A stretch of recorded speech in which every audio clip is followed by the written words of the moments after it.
It's 2:47 a.m.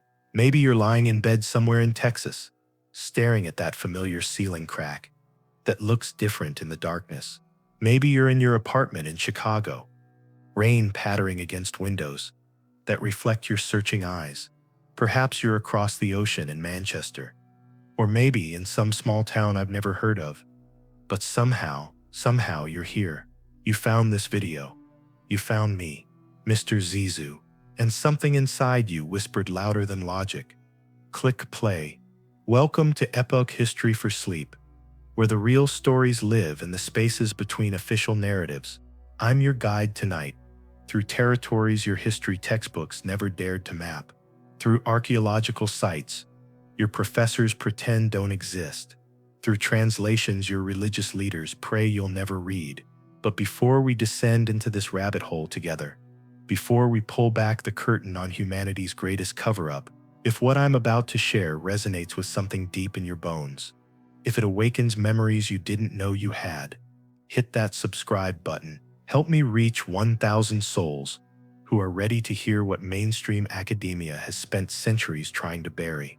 Your subscription isn't just a number on my channel. It's a signal that you're ready for what's coming. It's a declaration that you refuse to accept the sanitized version of human history they've been feeding you since childhood.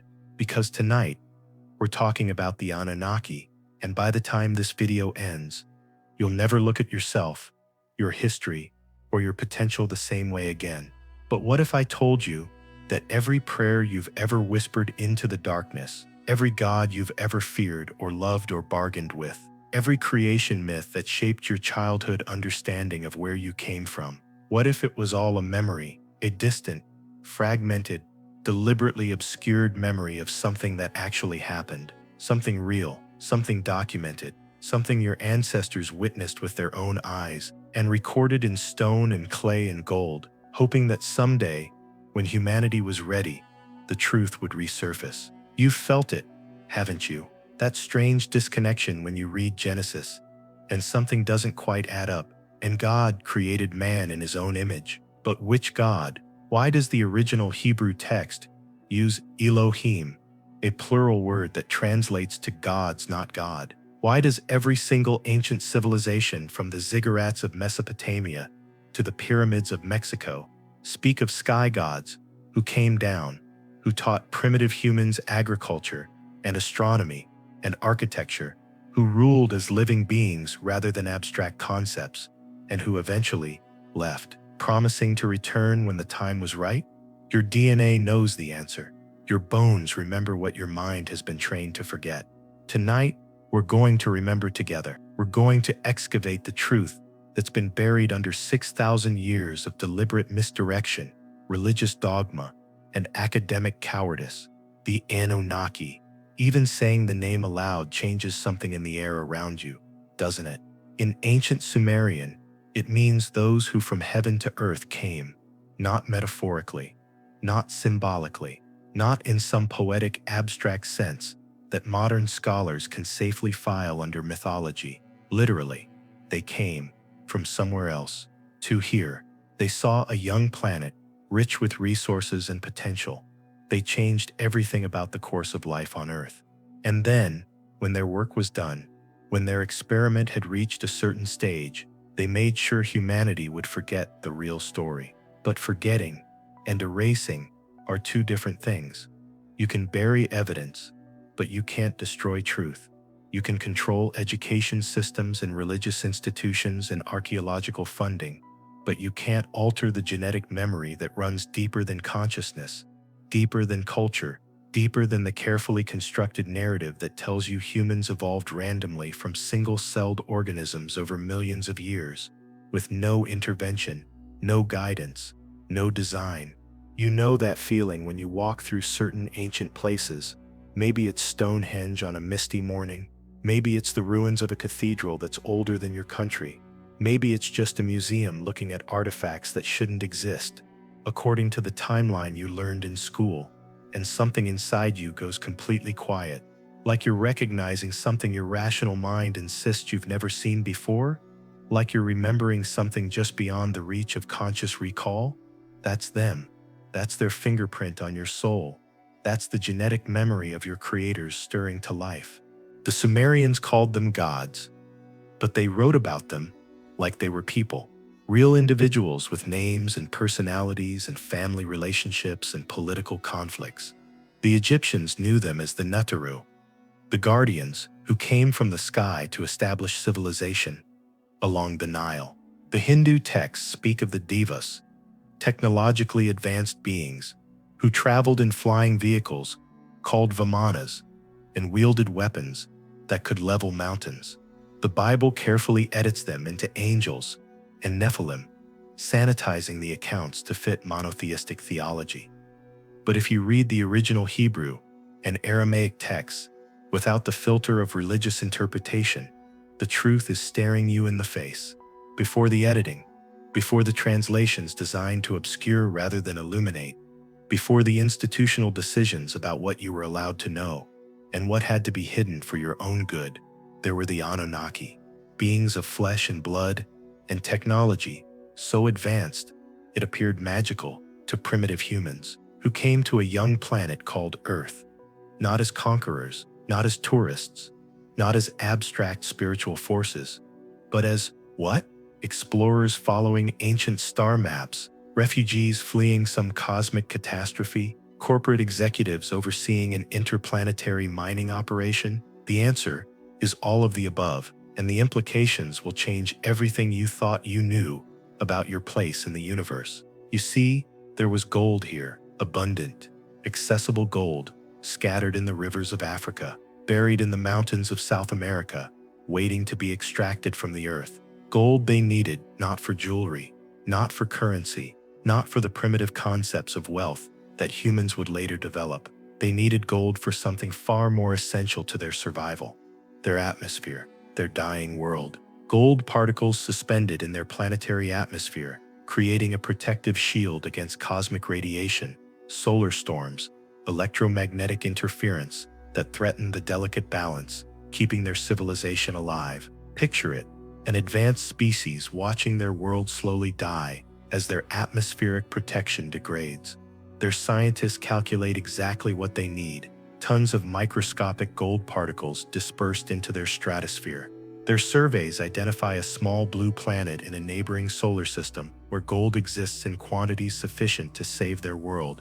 Their engineers design spacecraft capable of interstellar travel. Their expedition teams prepare for a journey that will take generations to complete.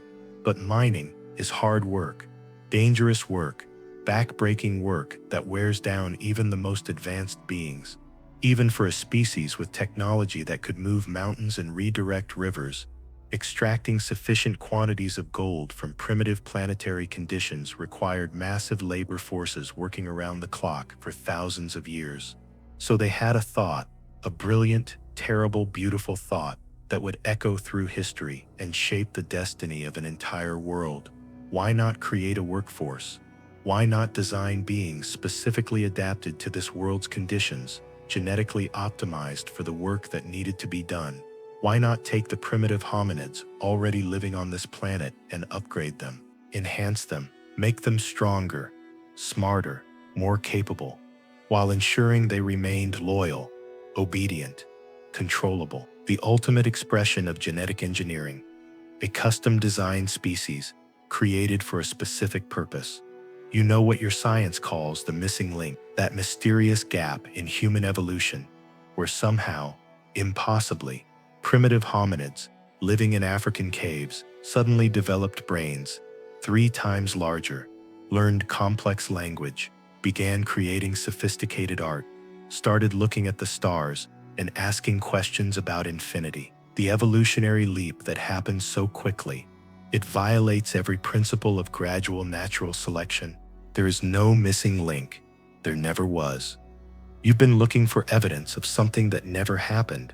There was intervention, deliberate, planned, executed with precision by beings who understood genetics at a level your current science is just beginning to approach. The Anunnaki found early humans, Homo erectus, living simple lives in the African savanna, beautiful creatures, perfectly adapted to their environment, but limited in their cognitive capacity their technological potential, their usefulness for complex tasks.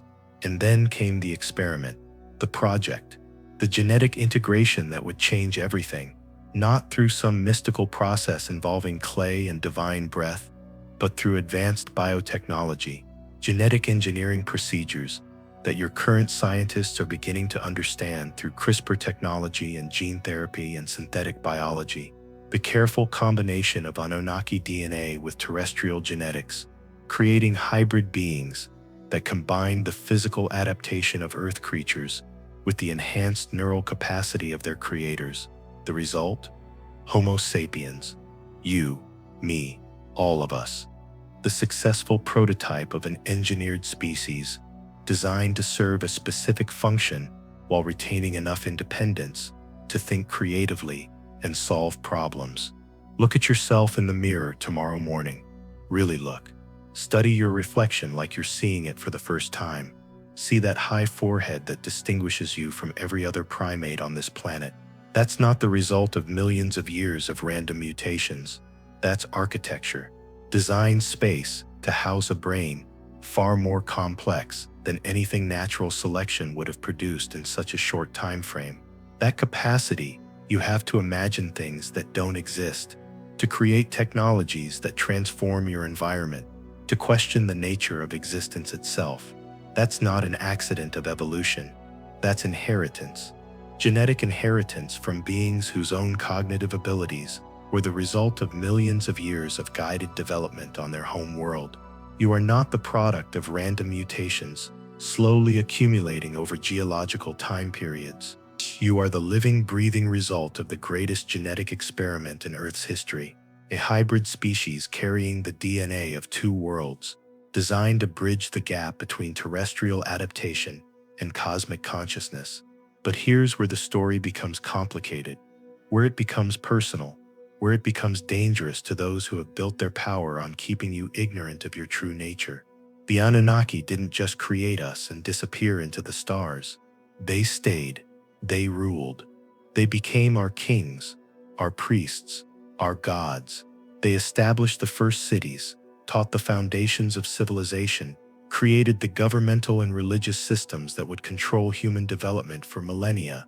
The ancient texts are full of them, not as abstract metaphors or symbolic representations, but as detailed historical records of real individuals with specific names and personalities and complex relationships. Enlil, the stern administrator, who viewed humans as necessary but troublesome servants requiring constant supervision. Enki, the compassionate scientist who had designed the human species and felt protective toward his creations, sometimes favoring them over the official policies of his own people. Inanna, the fierce warrior queen who ruled vast territories and commanded armies, whose sexual appetites and political ambitions created conflicts that shaped entire civilizations. Marduk, the ambitious prince, whose rivalry with other Anunnaki leaders led to wars that destroyed cities and reshaped continents. These weren't abstract deities dwelling in some ethereal realm.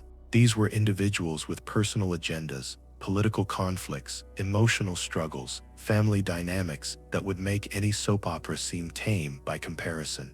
And humans were caught in the middle of their drama, their politics, their wars, their love affairs, their revenge plots, their succession struggles. The great flood that appears in the mythologies of cultures around the world, not an act of divine judgment against human sinfulness. It was politics, corporate restructuring. Enlil had concluded that the human experiment was getting out of control. We were becoming too numerous, too independent, too noisy, too difficult to manage. His solution was simple: wipe the slate clean and start over with a smaller, more manageable population. But Enki disagreed. He had become attached to his creations, proud of what we had accomplished, convinced that humanity had potential beyond mere labor. So he secretly warned his favorite human, Zizu, whom you know as Noah, about the coming catastrophe, helped him build a vessel capable of preserving not just his family, but representative samples of Earth's biodiversity, ensured that the genetic diversity necessary for species survival would make it through the artificial extinction event. The Ark wasn't a miracle. It was advanced technology, designed by beings who understood precisely what it would take to survive a planetary catastrophe they had engineered. But something happened after the flood, something that changed the entire dynamic between the Anunnaki and their human creation, something that forced them to reconsider their long-term strategy for this planet. The Anunnaki made a decision that would reshape the course of human history. They decided to step back, to withdraw from direct rule, to let humanity develop with less obvious intervention, while maintaining covert influence through selected bloodlines and hidden institutions. Why? What changed their minds about hands-on management of their creation? The ancient texts speak of great wars in the heavens, of weapons that could turn stone to glass and level mountains, of cities destroyed in conflicts between rival Anunnaki factions, of nuclear exchanges that left vast areas of the earth uninhabitable for generations, of the sky raining fire and the gods departing in their flying vehicles, promising to return when humanity had matured enough to handle the truth about its origins. Did they exhaust themselves in civil wars?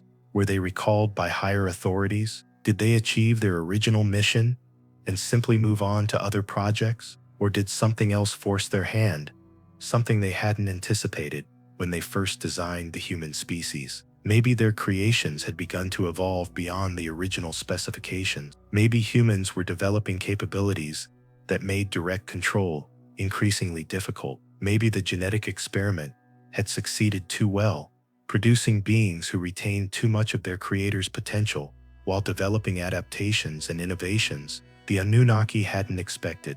Before they withdrew from obvious leadership, they did something crucial for maintaining their influence over human development. They scattered their knowledge, not all of it. They weren't ready to give primitive humans access to technologies that could destroy planets, but enough seeds, fragments, breadcrumbs of advanced information hidden within mythology, encoded in sacred geometry, embedded in the design of ancient monuments, woven into the structure of language itself. Why do you think every ancient culture built pyramids? Why do they all align with the same stellar configurations? Why do the mathematical relationships in their architecture express identical principles despite being separated by thousands of miles and supposedly developing independently? Because they weren't separate civilizations, making parallel discoveries through coincidence. They were all branches of the same tree, all inheritors of Anunnaki knowledge, passed down through carefully selected bloodlines, through mystery schools and secret traditions, designed to preserve crucial information while keeping it hidden from the general population. The Egyptians knew their hieroglyphs aren't primitive picture writing, they're technical manuals disguised as religious texts. The Babylonians knew their astronomical charts track celestial cycles with precision that rivals modern calculations. The Mayans knew their calendar systems predict cosmic events with accuracy that suggests access to information far beyond what primitive stargazing could provide. The builders of Göbekli Tepe knew their stone circles incorporate engineering principles and astronomical alignments that challenge everything archaeology claims about the capabilities of hunter-gatherer societies. They all knew where they came from. They all remembered their creators. They all preserved fragments of the original knowledge in forms designed to survive cultural upheavals and political changes and religious persecutions. And then something happened to the memory, something deliberate, systematic, coordinated across cultures and continents and centuries. The knowledge became forbidden, dangerous, heretical. The direct descendants of the Anunnaki, those bloodlines that carried the most active genetic inheritance, went underground. They became the hidden dynasties, the secret societies, the invisible powers that shaped history from behind the scenes, while public attention focused on puppet leaders and manufactured conflicts. They didn't disappear. They adapted. They learned to rule not through obvious displays of superhuman ability, but through control of information, manipulation of belief systems, management of resources, orchestration of technological development at a pace that served their interests rather than humanity's potential. The same families that traced their ancestry back to the gods became the merchant princes, the banking dynasties, the industrial titans, the media moguls who shaped public opinion and educational curricula and scientific funding priorities. They maintain their advantages, not through genetic superiority alone, but through access to hidden knowledge, through understanding of principles that the general population was systematically taught to forget or dismiss as superstition. But here's what they discovered.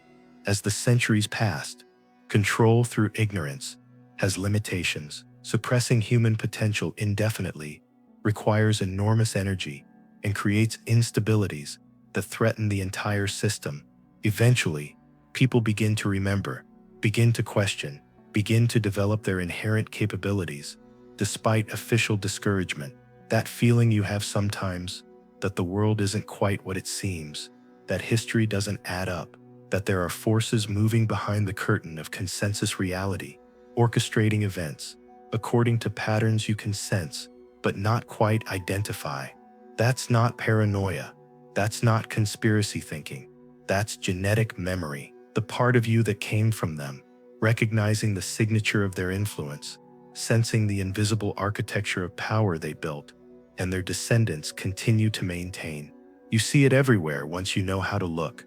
Ancient Egyptian imagery on dollar bills that supposedly represent democratic values, Sumerian iconography and corporate logos that claim to represent modern innovation, star maps disguised as religious art in cathedrals that preach about rejecting pagan astronomy, the language of the Anunnaki, hidden in plain sight, speaking to those who have developed eyes to see and ears to hear, beyond the frequency of ordinary human perception.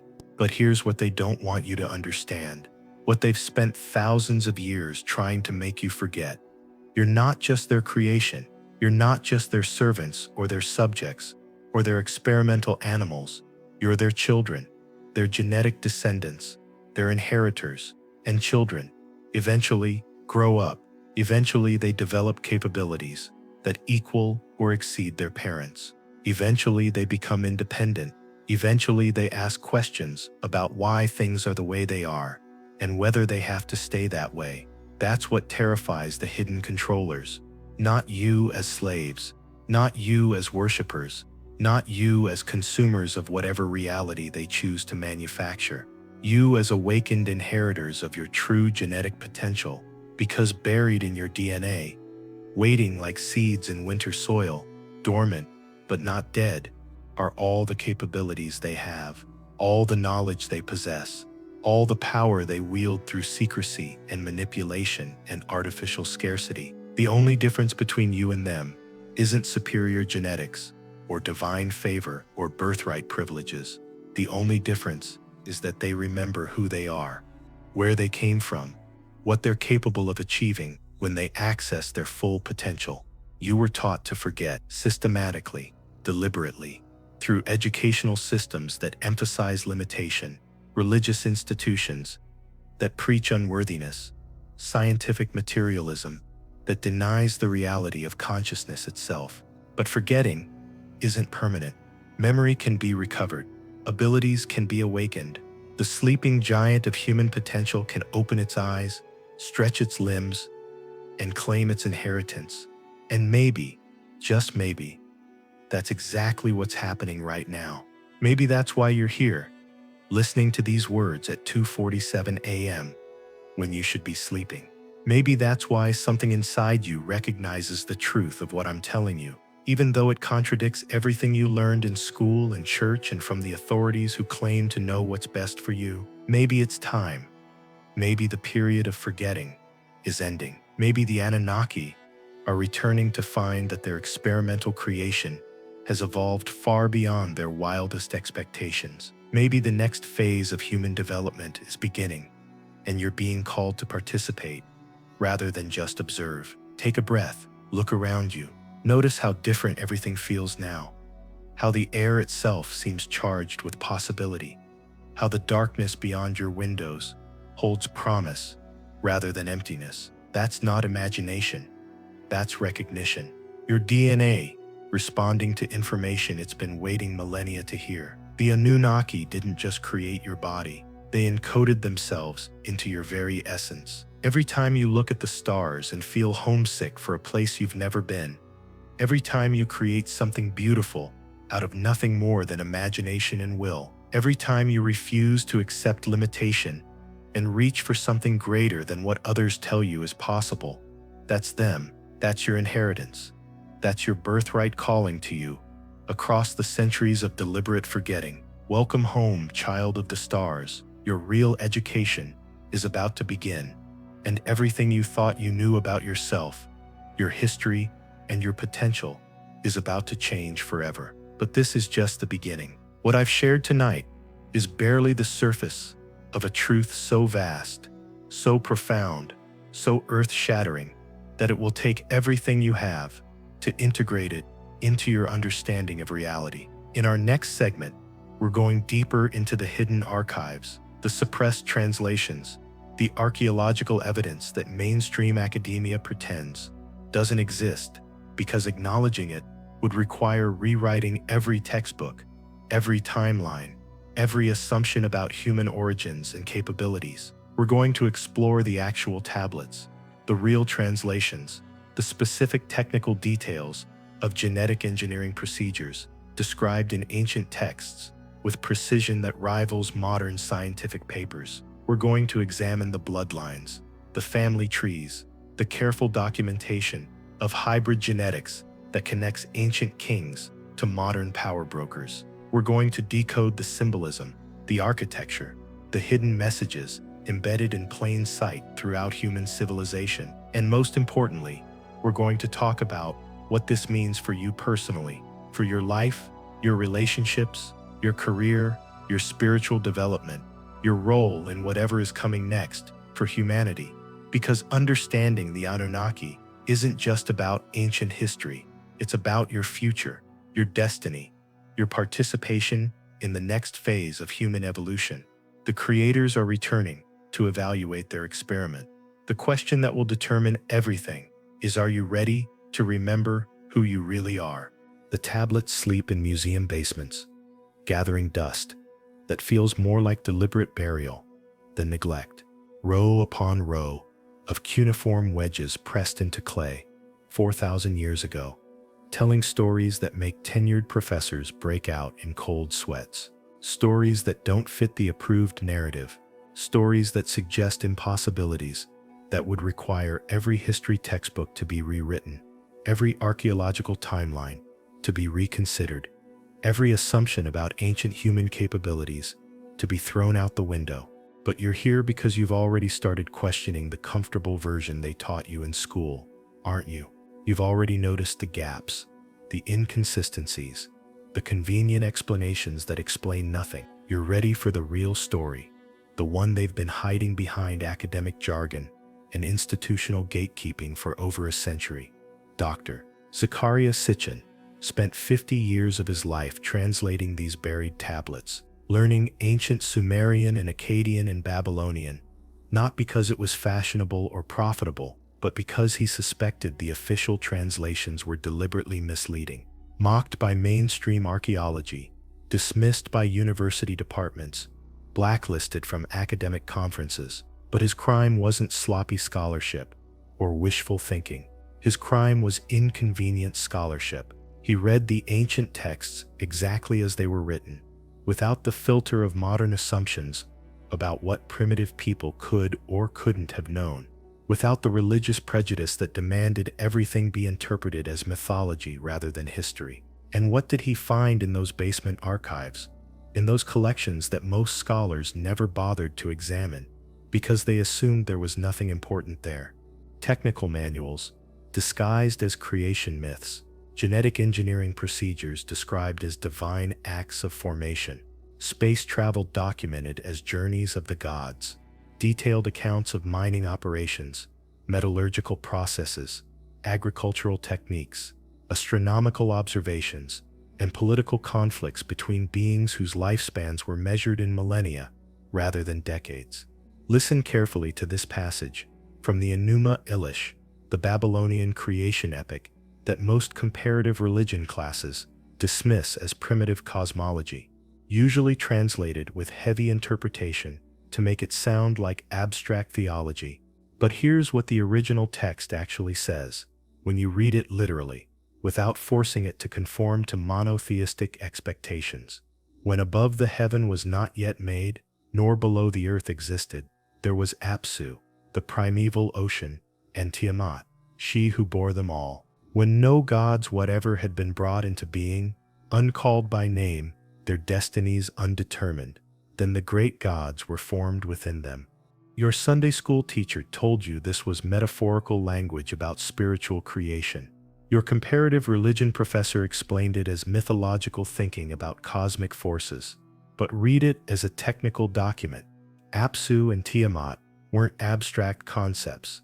They were planets, real celestial bodies in our solar system before its current configuration was established. The text continues. Tiamat and Marduk advanced against each other for single combat. They strove in single combat, locked in battle. The Lord shot his net to enfold her, and the evil wind that was behind him he let loose in her face. When Tiamat opened her mouth to consume him, he drove in the evil wind that she closed not her lips. As the fierce winds charged her belly, her body was distended, and her mouth was wide open. He released the arrow. It tore her belly. It cut through her inward parts. It pierced her heart.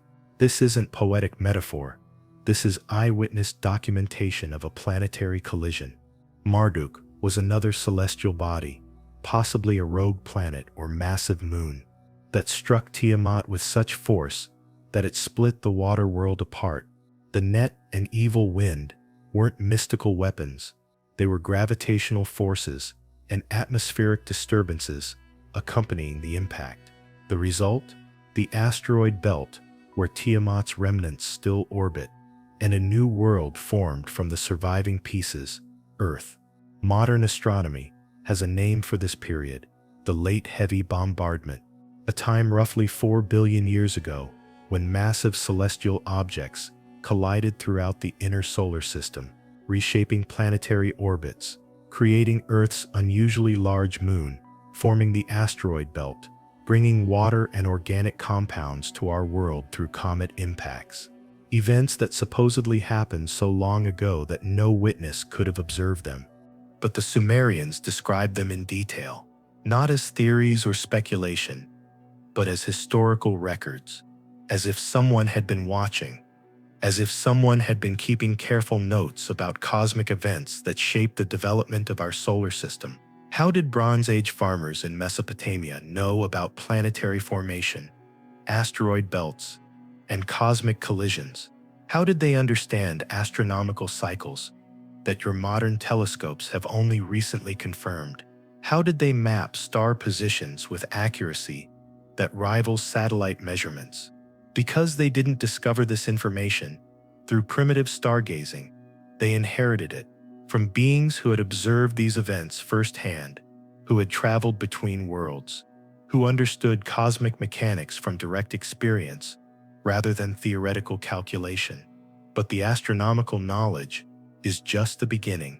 The real shock comes when you examine the genealogical records, the family trees, the careful documentation of bloodlines and genetic inheritance that reads like laboratory notes from a breeding program. The Sumerian king list states matter-of-factly, after the kingship descended from heaven, the kingship was in Eridu. In Eridu, Ululim became king. He ruled for 28,800 years. Ulaljar ruled for 36,000 years. 2 kings. They ruled for 64,800 years. Then Eridu fell, and the kingship was taken to Bad Tabira. Orthodox historians wave this away as mythological exaggeration. Impossible lifespans that prove these texts can't be taken literally. But what if the lifespans aren't exaggerations? What if they're accurate records of beings whose biology operated on a completely different timescale than anything humans experience? Consider this. Some bristlecone pines live for over 4,000 years. Certain whale species have lifespans that exceed 2 centuries. Deep-sea tube worms can survive for over 300 years in environments that would kill most Earth life instantly. Longevity isn't impossible in nature. It's just uncommon among mammals and virtually unknown among primates. But what if the Anunnaki weren't mammals as you understand them? What if their physiology was adapted for interstellar travel, for projects that required thousands of years to complete, for civilizations that developed over timescales that would seem geological to short-lived humans? The tablets describe beings whose individual lifespans encompassed entire phases of planetary development, long enough to oversee the terraforming of continents, long enough to guide the evolution of species across hundreds of generations, long enough to seem like eternal gods, to humans whose entire civilizations rose and fell like seasons within a single Anunnaki lifetime. This explains something that has puzzled archaeologists for decades: the sudden appearance of complex civilizations with no apparent developmental period. Sumerian culture emerges fully formed around 3500 BCE, with advanced mathematics, sophisticated architecture, complex legal systems, detailed astronomical knowledge, and writing systems that seem to have no primitive predecessors, as if someone had simply switched on civilization like flipping a light switch. Because that's exactly what happened.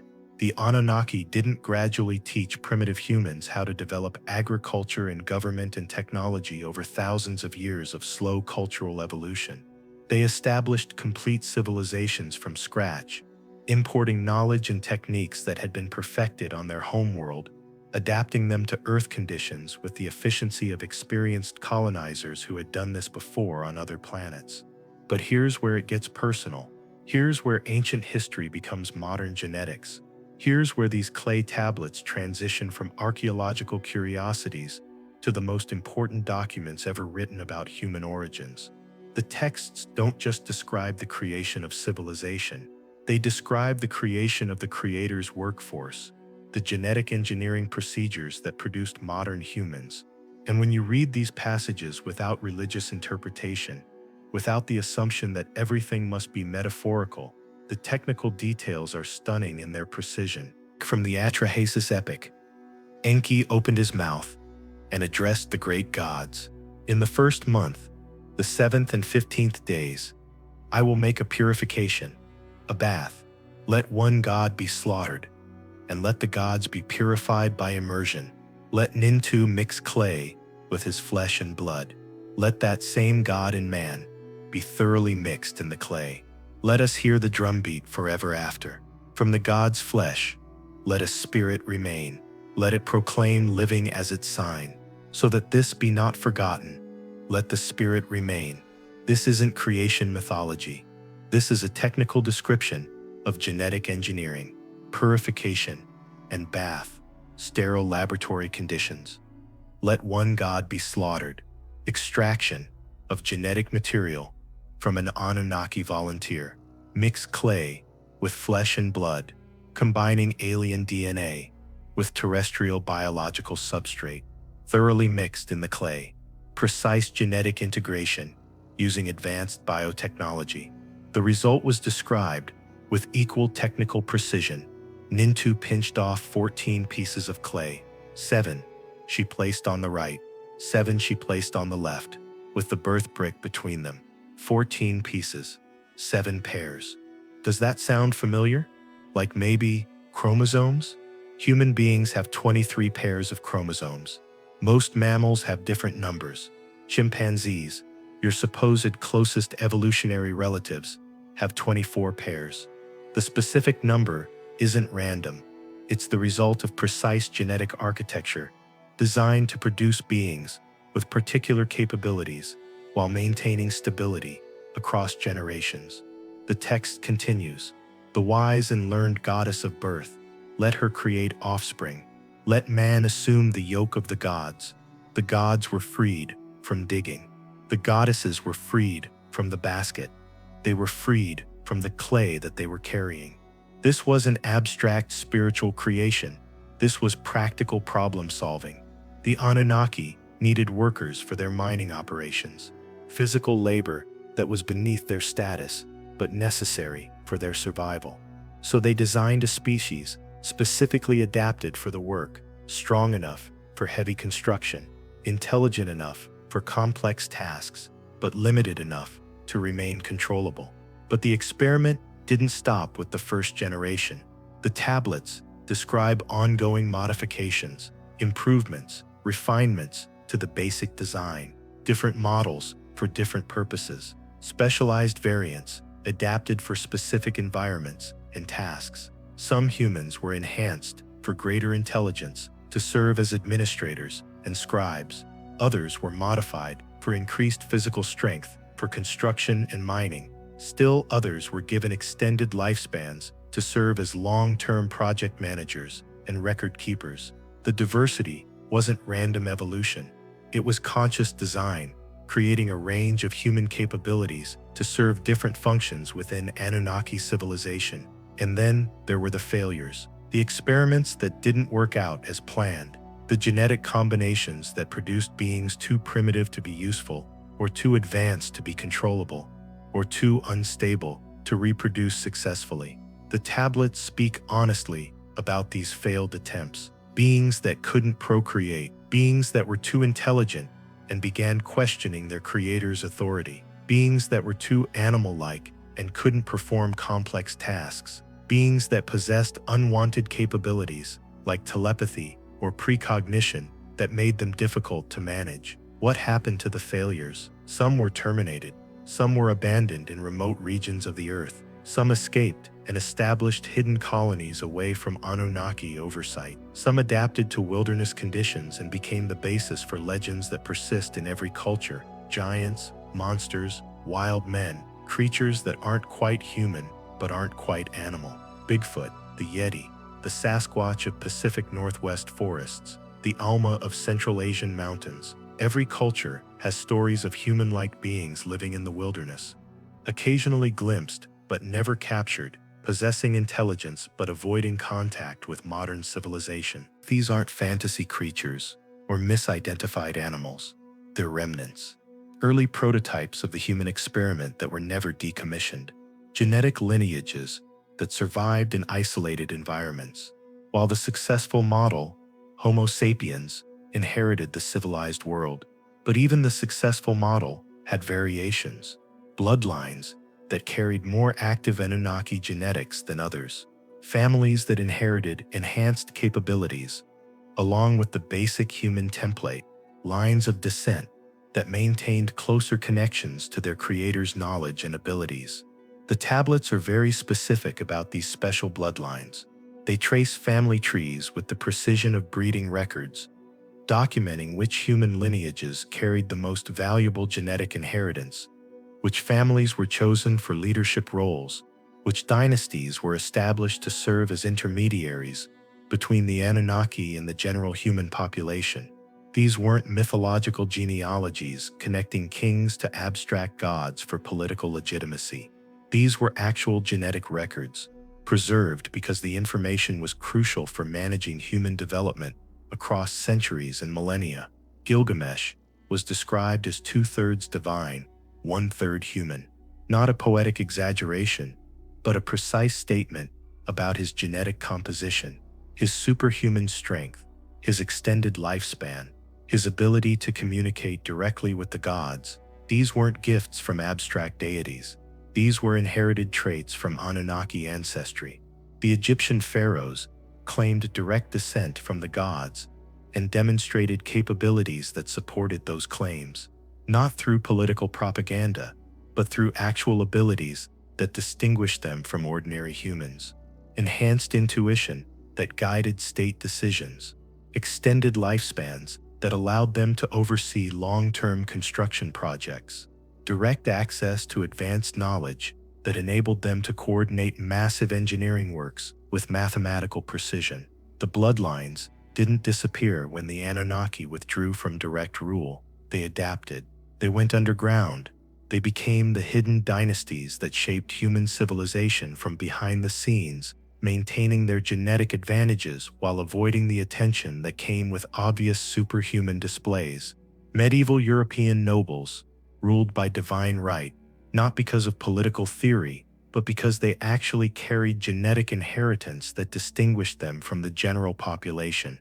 Enhanced cognitive abilities, extended lifespans, natural leadership qualities that weren't learned but inherited. The royal bloodlines weren't arbitrary social constructions, they were genetic preservation programs.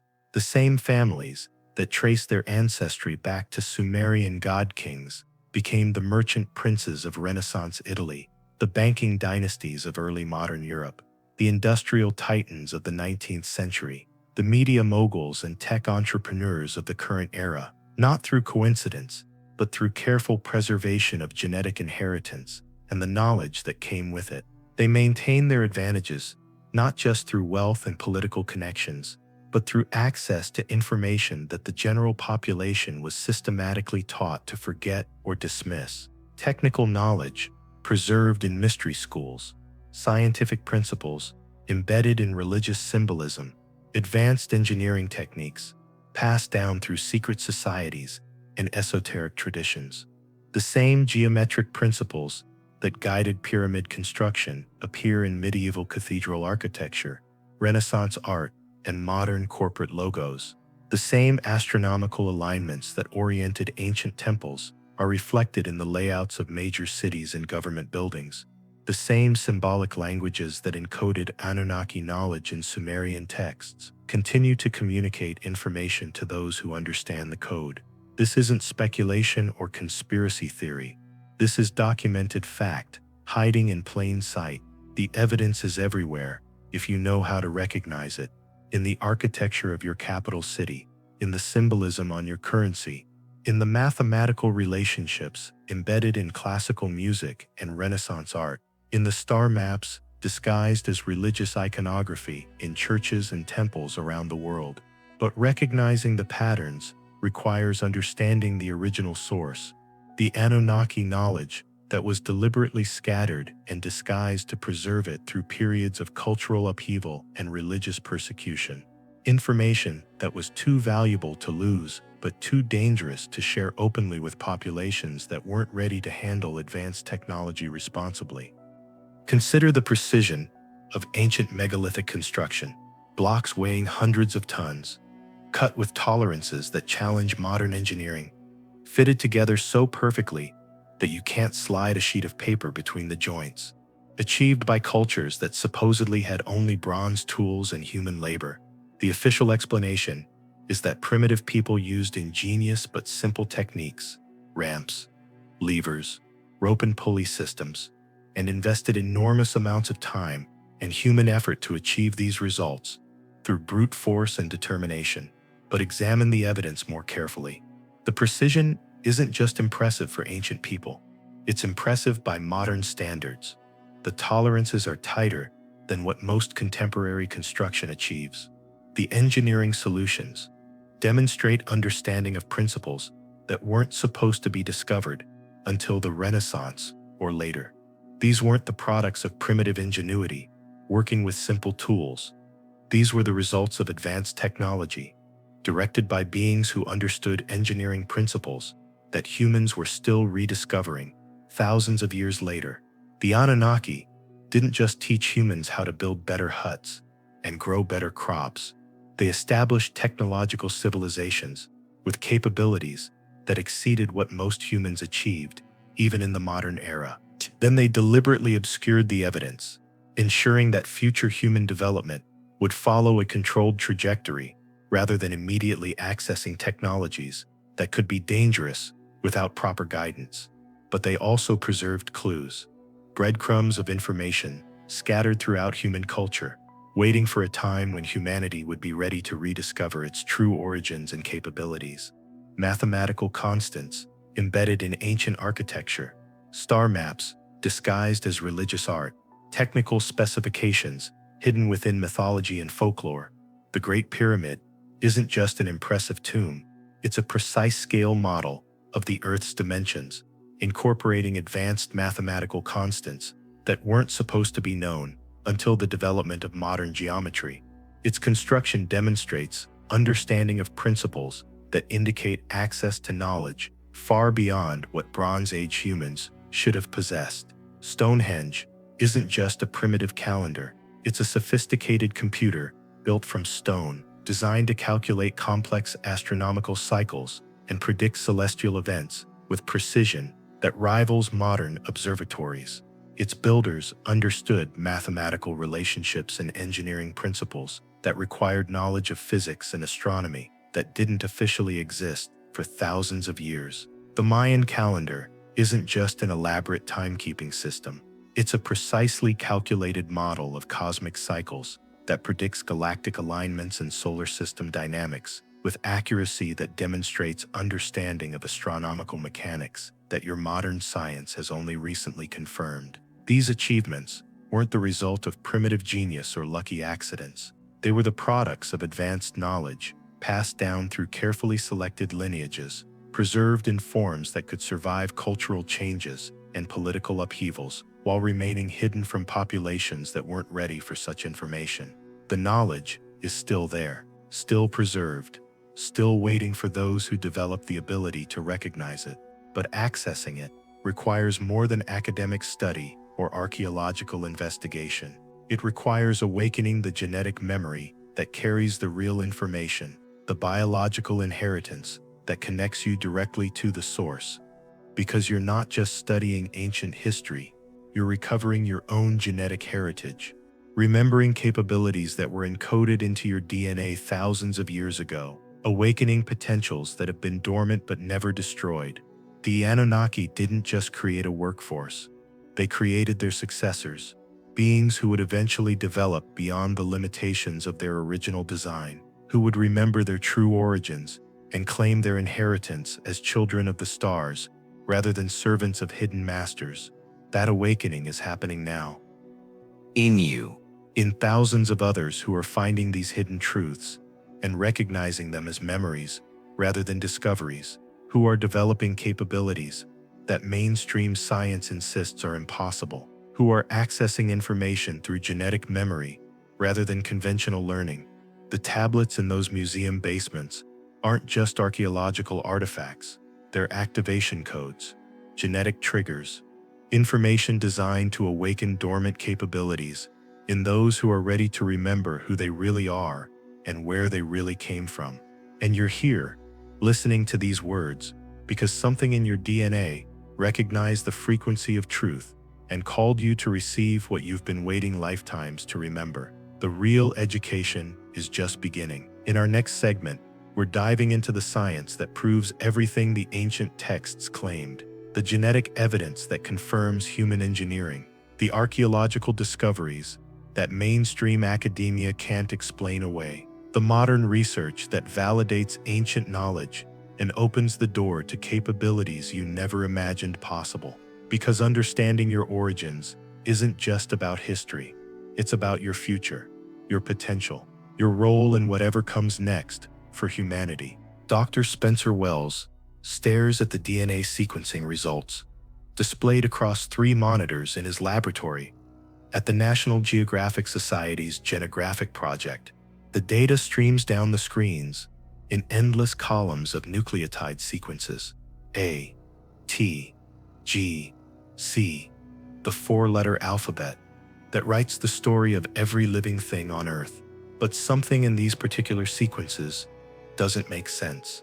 Something that violates everything he learned about gradual evolutionary development, about the slow accumulation of genetic changes over millions of years.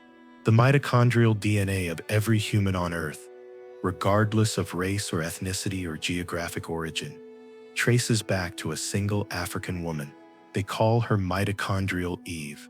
According to their calculations, she lived approximately 200,000 years ago, right around the time anatomically modern humans first appeared in the fossil record. But here's what keeps Dr. Wells awake at night, what he can't discuss in his published papers without risking his career. The genetic bottleneck is too severe, too precise, too recent to be natural. It's as if the entire human species descended from a very small founding population that appeared suddenly, with no gradual transition from earlier hominid species. As if someone had started with a limited number of genetic templates and then rapidly populated the planet with their successful design. Your textbooks tell you that humans evolved gradually from earlier primates through millions of years of natural selection, random mutations, and environmental pressure. But your actual DNA tells a different story, a story of sudden appearance, artificial bottlenecks, and genetic signatures that suggest deliberate engineering rather than random evolution. Dr. Francis Crick, co-discoverer of the DNA double helix structure, spent the later years of his career proposing something called directed panspermia, the scientific hypothesis that life on Earth was seeded by an advanced extraterrestrial civilization, not because he had become a science fiction enthusiast, but because the mathematical probability of DNA arising spontaneously from random chemical interactions was essentially zero. Even if every atom in the observable universe spent every second for billions of years randomly combining and recombining, you wouldn't get even the simplest self-replicating molecule by pure chance. The information content is too high, the precision too exact, the interdependent complexity too sophisticated to emerge without intelligent design. DNA doesn't just store information, it processes information, it makes decisions. It responds to environmental conditions with adaptive changes that suggest awareness, intention, purpose. This isn't chemistry mindlessly following physical laws. This is technology, biological technology, so advanced that your current science is only beginning to understand its basic operational principles, and human DNA is the most sophisticated version of this technology ever discovered on Earth. Not because humans are the end product of evolutionary refinement, but because human genetics incorporate design elements that don't exist in any other terrestrial species. Look at your brain, 3 pounds of neural tissue that somehow generates consciousness, creativity, abstract reasoning, and the ability to contemplate the nature of existence itself. Your closest supposed evolutionary relatives, chimpanzees, share 98.8% of your DNA sequence, but they can't perform basic algebra, create symbolic art, or ask questions about the meaning of life. That 1.2% genetic difference represents the gap between animal consciousness and cosmic awareness, between instinctive behavior and creative intelligence, between biological survival and spiritual questioning. Too large a cognitive leap to result from gradual mutations, too sophisticated a transformation to occur without intelligent intervention. But the evidence for genetic engineering goes deeper than comparative analysis between species. It's written into the structure of human DNA itself, in patterns that your molecular biologists are only now beginning to recognize and understand.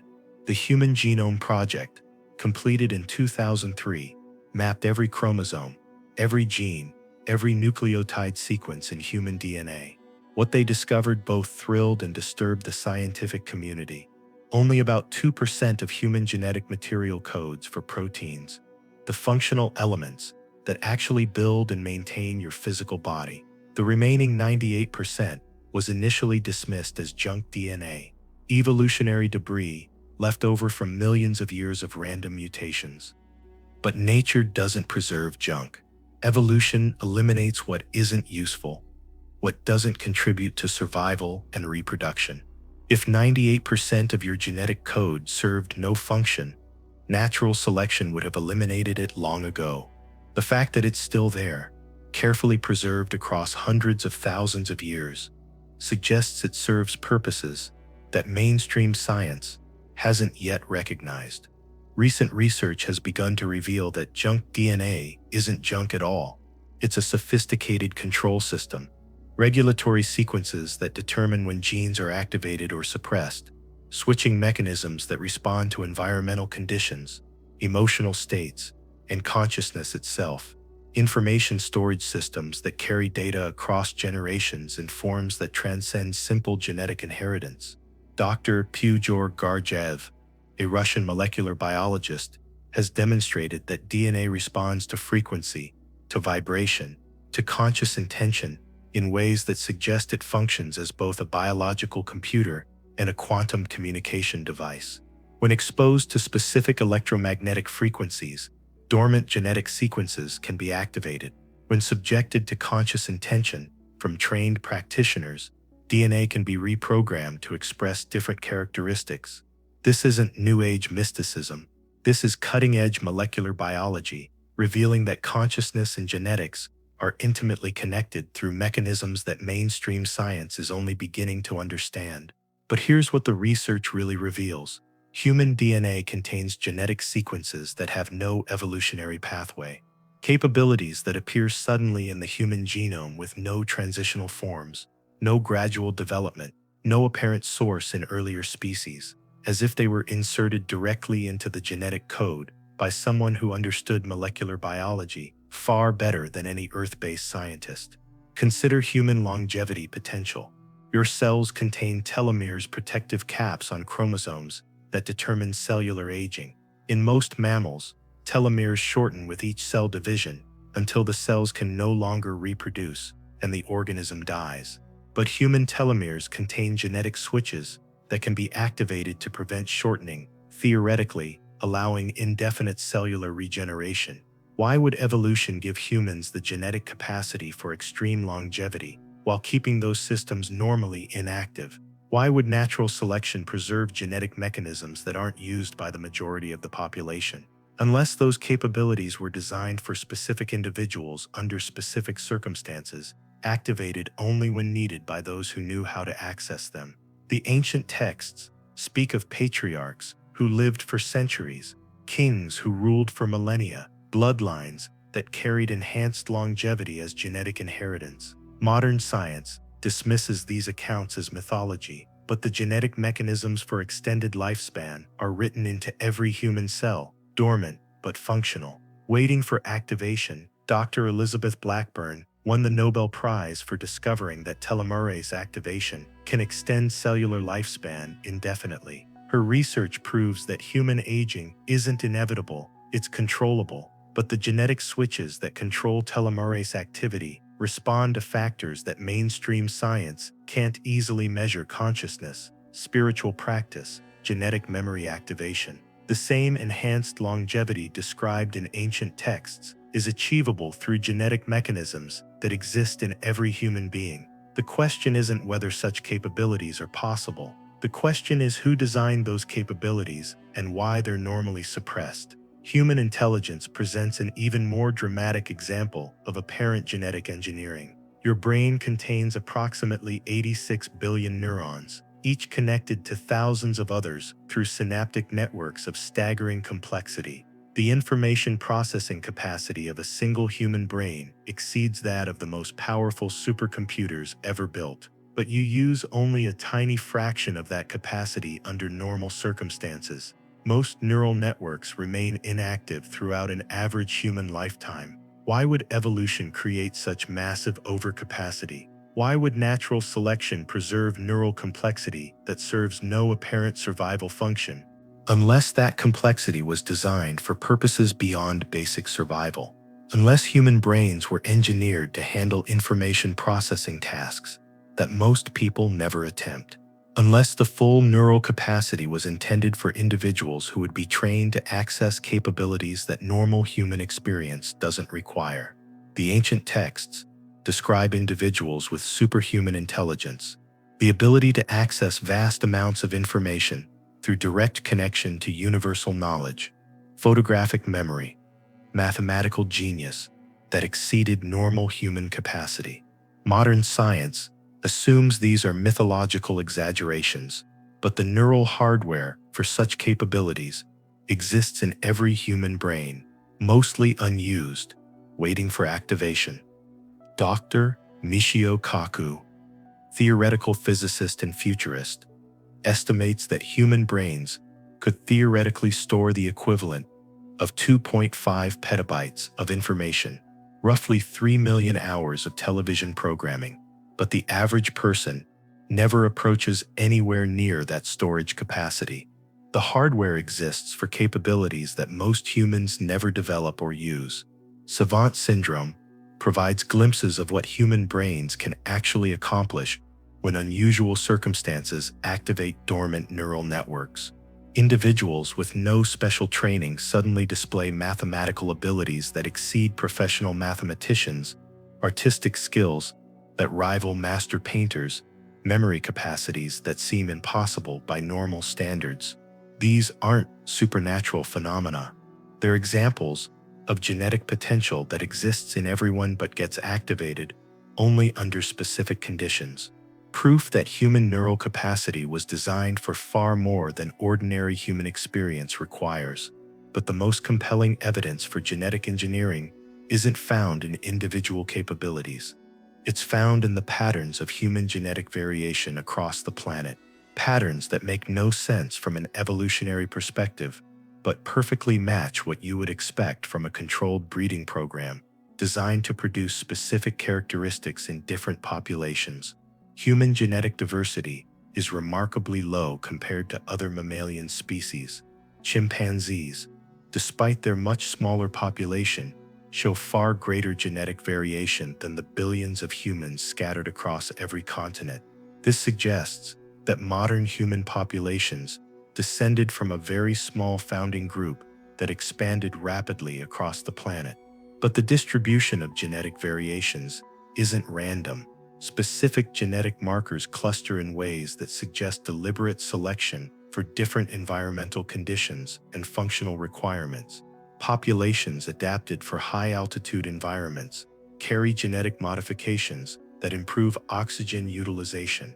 Arctic populations develop genetic changes that enhance fat metabolism and cold resistance.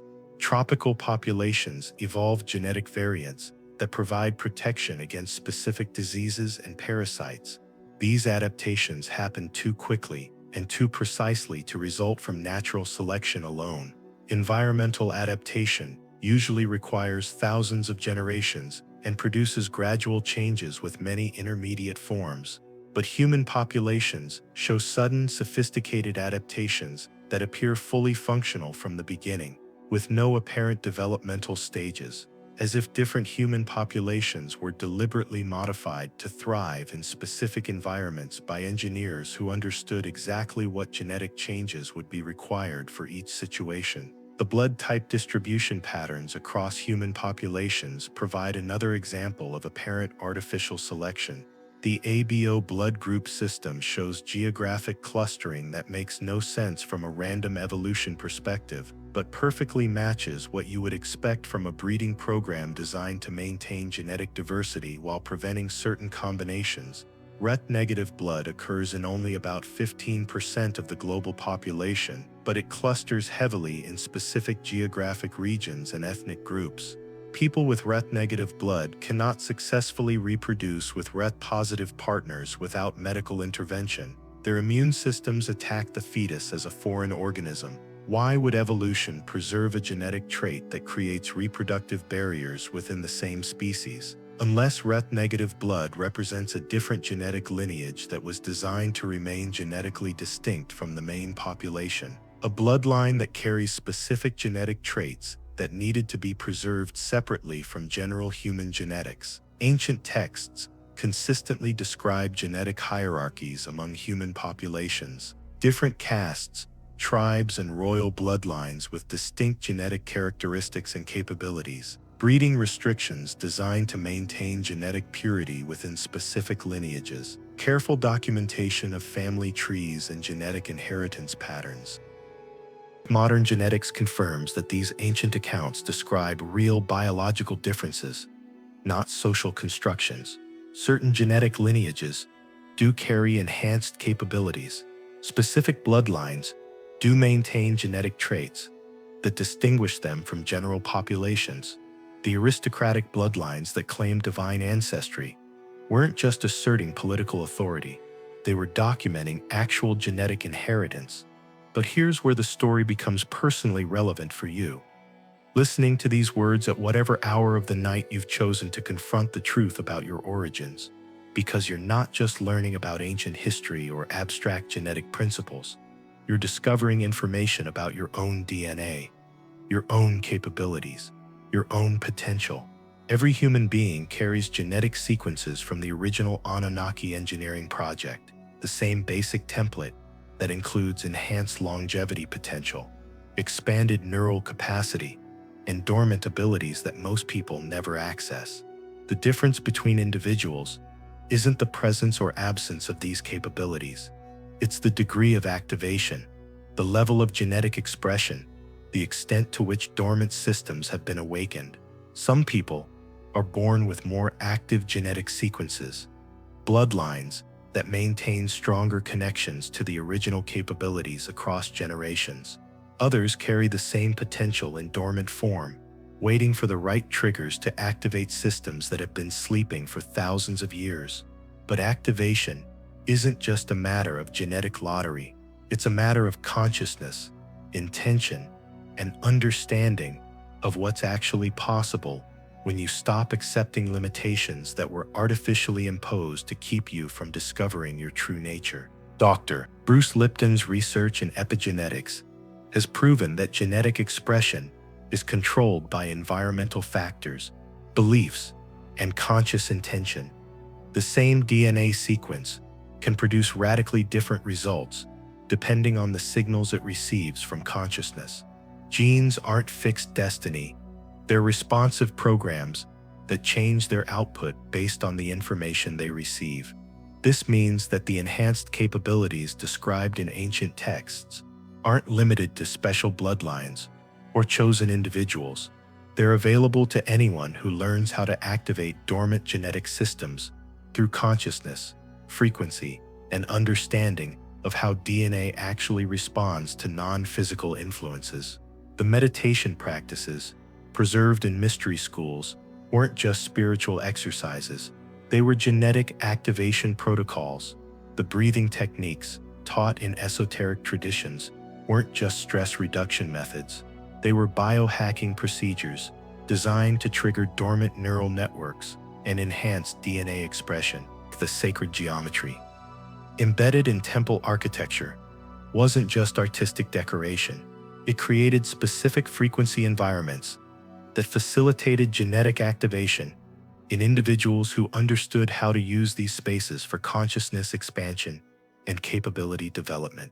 The dietary restrictions in ancient traditions weren't just health guidelines. They were genetic optimization protocols designed to provide the biochemical environment necessary for enhanced DNA expression and dormant ability activation. All of this knowledge was preserved in scattered fragments throughout human culture, waiting for a time when scientific understanding would advance enough to recognize the technology hidden within ancient wisdom traditions. That time is now. Modern molecular biology has advanced to the point where you can understand the scientific principles behind ancient genetic activation procedures. Frequency research has revealed how consciousness directly influences DNA expression. Epigenetic studies have proven that genetic potential is far more flexible and responsive than previous science assumed. The tools for activating your dormant capabilities aren't secret knowledge available only to special bloodlines or mystery school initiates. They're scientific techniques that anyone can learn and apply once they understand the principles involved. But the most important discovery is this: the genetic changes happening in human populations right now suggest that mass activation is already beginning. The next phase of human evolution isn't coming in some distant future. It's happening now, in people like you who are drawn to this information because something in your DNA recognizes it as instructions you've been waiting to receive. Children are being born with capabilities that were previously considered supernatural. Adults are spontaneously developing psychic abilities, enhanced intuition, direct access to information through non-ordinary means. Scientific researchers are documenting genetic mutations that seem to be spreading through human populations in patterns that suggest directed rather than random change. The Anunnaki didn't just create a workforce and leave. They embedded activation codes into human DNA that would trigger when humanity reached a specific stage of development. When scientific understanding advanced enough to recognize genetic engineering, when global communication systems allowed rapid information sharing, when environmental pressures created necessity for enhanced human capabilities, all of those conditions exist now. The activation is beginning. The question is whether you're ready to participate in the greatest genetic upgrade in human history, or whether you'll continue accepting artificial limitations that were designed to keep you from discovering what you're actually capable of becoming. The choice isn't being made for you by genetics or bloodlines or external authorities.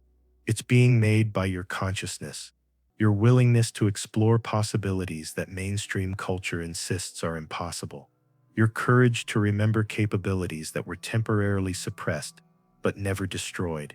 Your DNA is waiting for instructions from your consciousness. The same genetic sequences that produced enhanced humans in ancient civilizations are still present in your cells, still functional, still responsive to the right activation signals. The question is, are you ready to remember who you really are and claim the inheritance that's been waiting in your DNA for thousands of years? In our final segment, we're going to explore exactly how this activation process works, what capabilities become available when dormant genetic systems come online, and what role you're meant to play in the next phase of human development. Because understanding your origins is just the beginning. Claiming your genetic inheritance is what transforms understanding into power. The Anunnaki created you to be far more than you currently believe possible. It's time to discover what that actually means. It's maybe 4:30 a.m. now. You've been listening for over an hour, and something has changed inside you. Maybe it's the way shadows look different in your room, more alive somehow, pulsing with energy that wasn't there before you started this journey. Maybe it's the strange, tingling sensation at the base of your skull, like neural pathways that have been dormant for years, suddenly receiving power, awakening from a sleep so deep you forgot they existed. Maybe it's the recognition that the person who started listening to this video isn't quite the same person sitting here now, processing information that your rational mind insists should be impossible, but your deeper knowing accepts as truth. You've always carried in the deepest layers of your genetic memory. This is how genetic awakening begins, not through dramatic revelation or mystical experience that changes everything in a single moment, but through the quiet, subtle recognition of information that resonates at frequencies deeper than conscious thought, through the gradual activation of DNA sequences that respond to specific combinations of knowledge, intention, frequency, and readiness to transcend the limitations that have defined human experience for thousands of years. You are living through the most significant transition in human history, not the emergence of artificial intelligence or space colonization or genetic modification technologies that your media focuses on with breathless excitement. Those are surface phenomena, symptoms of something far more profound happening at the biological level of human development. You are witnessing and participating in the next phase of human evolution, the activation of genetic capabilities that were embedded in your DNA by your creators and preserved through millennia of dormancy, waiting like seeds in winter soil for the right environmental conditions to trigger germination and growth. Those conditions exist now. The consciousness shift that ancient texts called the return of the gods isn't about external beings arriving from distant planets in massive spacecraft to reclaim dominion over their creation. It's about the return of godlike capabilities within human beings, whose DNA was designed to express far more than ordinary human experience allows or mainstream science believes possible. The Anunnaki aren't coming back to rule humanity through technological superiority and genetic advantages. They're coming back to evaluate whether their greatest creation has developed enough wisdom, spiritual maturity, and ethical understanding to handle the responsibilities that come with activated genetic inheritance. Dr. Konstantin Korotkov, a Russian physicist whose work has been systematically ignored by Western academic institutions for reasons that will become clear, has spent decades measuring what happens to human biofields during states of expanded consciousness. His GDV camera technology captures the electromagnetic emissions from human fingertips in real time, revealing dramatic changes in energy patterns when individuals access enhanced states of awareness through meditation, genetic activation protocols, or spontaneous spiritual experiences. But his most remarkable discovery, the one that challenges every assumption mainstream science makes about the relationship between consciousness and biology, is that these biofield changes correspond to measurable alterations in DNA expression. People who develop psychic abilities, enhanced intuition, or direct access to information through non-ordinary means show consistent patterns of genetic activation that can be detected through sophisticated laboratory analysis using equipment that most universities don't possess because they've never considered such research worth funding. Dormant DNA sequences begin expressing proteins that weren't previously active, creating new biological capabilities that don't exist in normal human physiology. Neural pathways develop connections that increase information processing capacity by orders of magnitude. Cellular metabolism shifts in ways that support enhanced cognitive function and extended physical vitality. Endocrine systems begin producing hormonal combinations that facilitate expanded awareness and psychic perception. This isn't metaphysical speculation or wishful thinking by researchers who want to prove supernatural phenomena exist. This is documented biological transformation occurring in real time in individuals who learn to activate genetic systems that most humans never access because they don't know such systems exist or how to trigger their expression through consciousness-directed intention. The same capabilities described in ancient texts as divine gifts are emerging in modern humans through genetic activation protocols that anyone can learn once they understand the principles involved and commit to the personal development necessary to handle enhanced abilities responsibly. But activation isn't automatic or guaranteed. It requires specific conditions, specific knowledge, specific preparation, and most importantly, specific spiritual and ethical development that ensures enhanced capabilities serve constructive rather than destructive purposes. Your DNA responds to consciousness, frequency, and intention, but it also requires biochemical support, environmental optimization, and deep understanding of the psychological and spiritual processes involved in safely managing enhanced capabilities as they come online. Without proper preparation, genetic activation can produce instability, mental confusion, emotional volatility, and even physical damage as systems that weren't designed for sudden activation attempt to come online without adequate support structures. The ancient mystery schools preserve these activation protocols in forms designed to survive cultural upheavals, religious persecutions, and deliberate attempts by controlling institutions to suppress knowledge that could threaten their power structures. The meditation practices weren't just spiritual exercises designed to produce peaceful states of mind. They were sophisticated genetic activation procedures that triggered specific DNA sequences while simultaneously developing the consciousness necessary to handle enhanced abilities wisely. The breathing techniques weren't just relaxation methods for reducing stress and anxiety. They were precision biohacking protocols designed to alter brain chemistry, trigger dormant neural networks, and create the optimal internal environment for genetic systems to express capabilities that remain inactive under normal circumstances. The dietary restrictions weren't just health guidelines for maintaining physical wellness. They were genetic optimization programs that provided the biochemical building blocks necessary for enhanced DNA expression, while eliminating substances that interfere with activation processes. Sacred geometry wasn't just artistic decoration designed to create beautiful spaces for worship. It created specific frequency environments that facilitated DNA activation in individuals who understood how to use geometric patterns to generate consciousness-altering electromagnetic fields that resonate with dormant genetic sequences. Sound frequencies preserved in traditional chanting, Gregorian plain chant, Hindu mantras, and Tibetan bowl ceremonies weren't just ceremonial music designed to create emotional responses. They were precision tools for triggering genetic expression through vibrational resonance that affects DNA at the molecular level.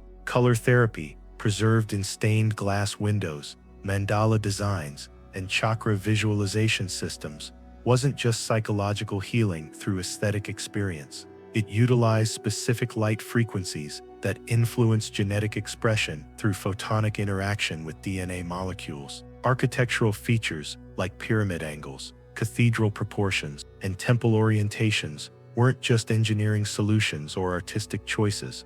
They created physical environments that enhance the effectiveness of genetic activation protocols through geometric resonance and astronomical alignment. All of this knowledge was deliberately scattered and disguised to preserve it through dark ages, when direct genetic enhancement was dangerous to practice openly, because religious and political authorities recognized that enhanced humans would be difficult to control through conventional means. But the information survived in fragments, embedded within traditions that most people practiced without understanding their true purpose, waiting for a time when scientific understanding would advance enough to recognize the technology hidden within spiritual practices. That time arrived in the 1990s, when quantum physics began revealing that consciousness directly influences physical reality at the subatomic level, through mechanisms that challenge materialist assumptions about the relationship between mind and matter. When epigenetic research proved that genetic expression is controlled by environmental factors, including thoughts, emotions, beliefs, and conscious intention, rather than being fixed by inherited DNA sequences. When frequency research demonstrated that specific electromagnetic patterns can trigger dramatic changes in cellular behavior, DNA activation, and biological function, now you have the scientific framework necessary to understand what the ancients knew through direct experience. Human genetics are designed to respond to consciousness in ways that can produce capabilities far beyond normal human limitations, enhanced longevity that could extend lifespans to centuries or millennia, expanded cognitive function that could process information at speeds that make current computer technology seem primitive, psychic perception that could access information directly from quantum fields without relying on physical senses or conventional information sources, direct access to universal knowledge through quantum field connection that bypasses normal learning processes, conscious control over biological processes that medical science insists are involuntary and automatic, healing abilities that could regenerate damaged tissues, reverse aging processes, and cure diseases that modern medicine considers incurable, telepathic communication that allows direct mind-to-mind contact across any distance, precognitive abilities that provide advanced knowledge of probable futures based on current patterns and choices. But here's what the research really reveals: what mainstream science refuses to acknowledge because it threatens too many established institutions and belief systems. These capabilities aren't supernatural phenomena that violate natural laws. They're natural functions of properly activated human genetics, operating at designed capacity, rather than the suppressed function that most people experience as normal. The reason most people never develop these abilities isn't because they're unavailable or limited to special individuals with superior genetics. It's because the activation protocols were systematically suppressed and the knowledge was deliberately hidden by institutions that benefited from keeping human potential artificially limited to maintain control over populations that might become difficult to manage if they realize their true capabilities. Consider what happens when dormant neural networks begin expressing their full genetic potential rather than operating at the reduced capacity that most humans accept as normal brain function.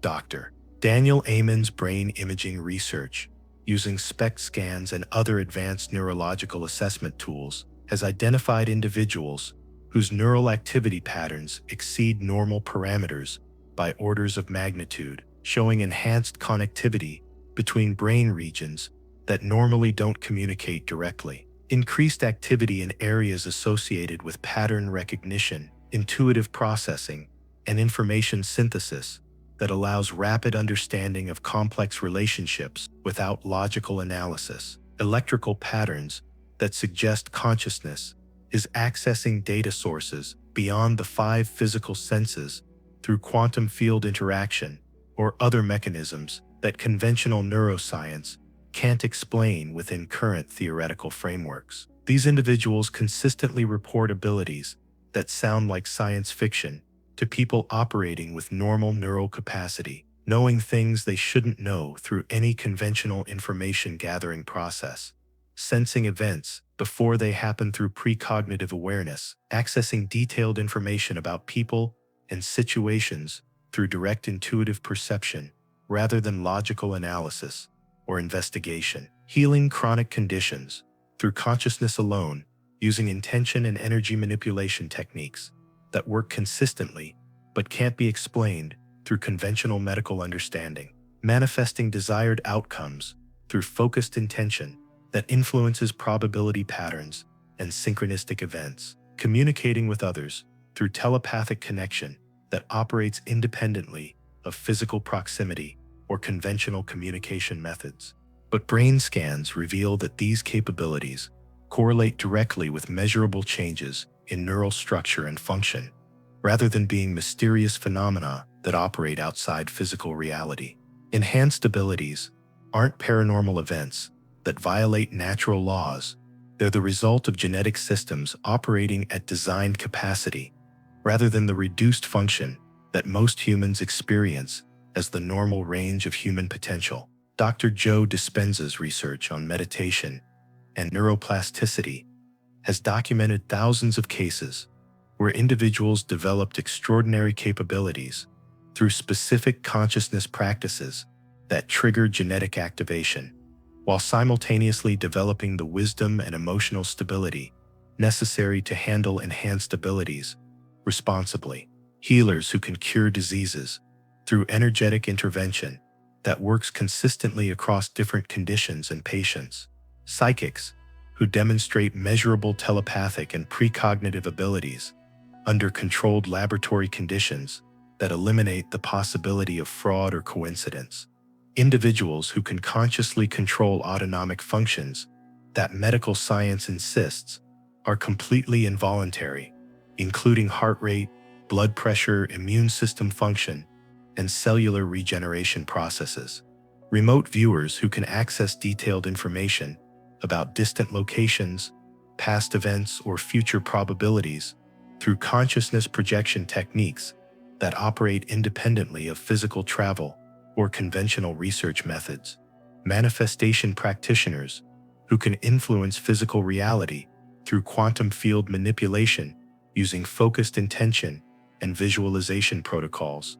The common factor across all these enhanced individuals isn't special genetics or supernatural gifts bestowed by external authorities.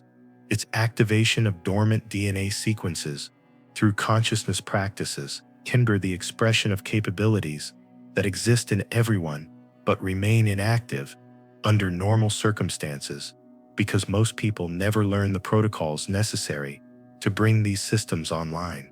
Your DNA contains the complete instruction set for superhuman abilities that would transform every aspect of human experience if they were widely activated and properly developed. Enhanced longevity mechanisms that could extend lifespans to centuries or millennia by preventing cellular aging and maintaining optimal biological function indefinitely. Cognitive capacity that could process information at speeds that make current artificial intelligence seem primitive by comparison.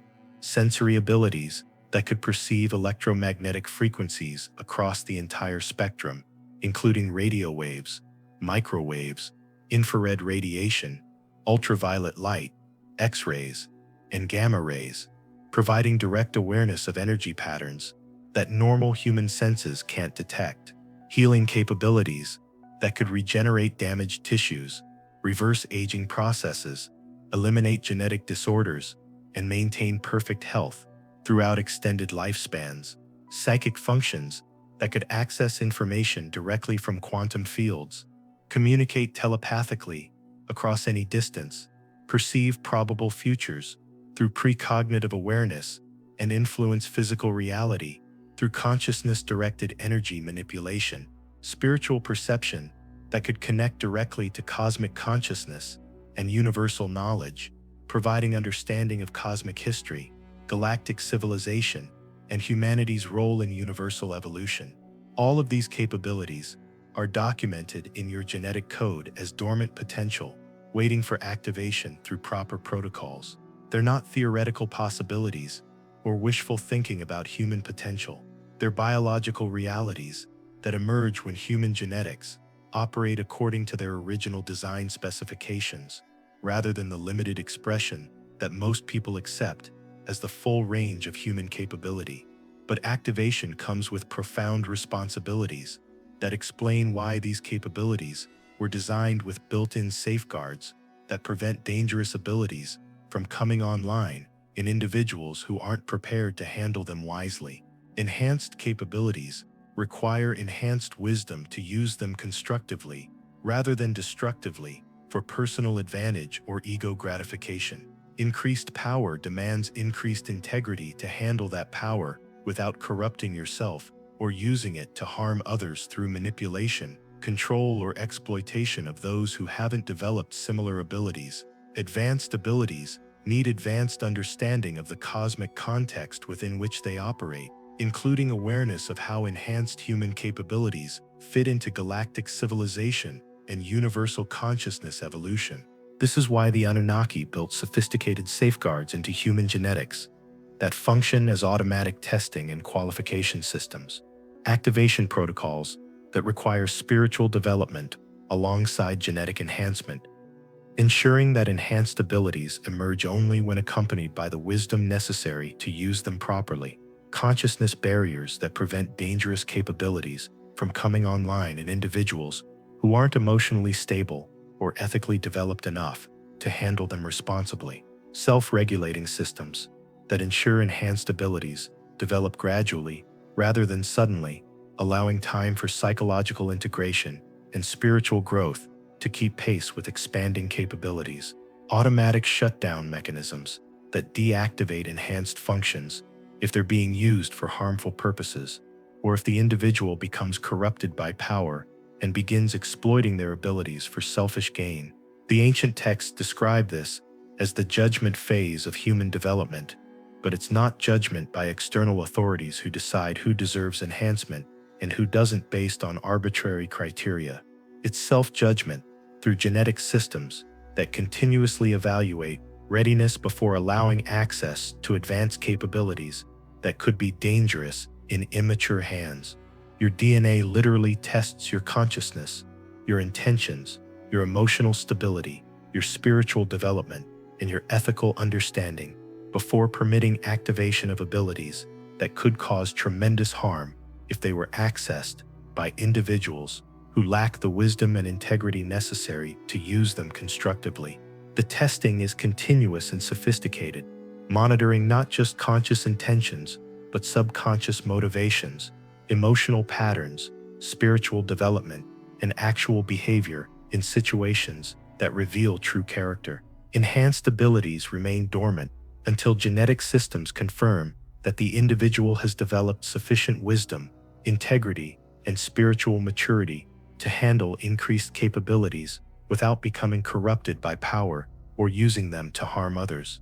But for those who pass these internal tests through genuine spiritual development and ethical growth, who demonstrate readiness through their thoughts, emotions, choices, and actions over extended periods, the rewards are beyond anything your current imagination can encompass.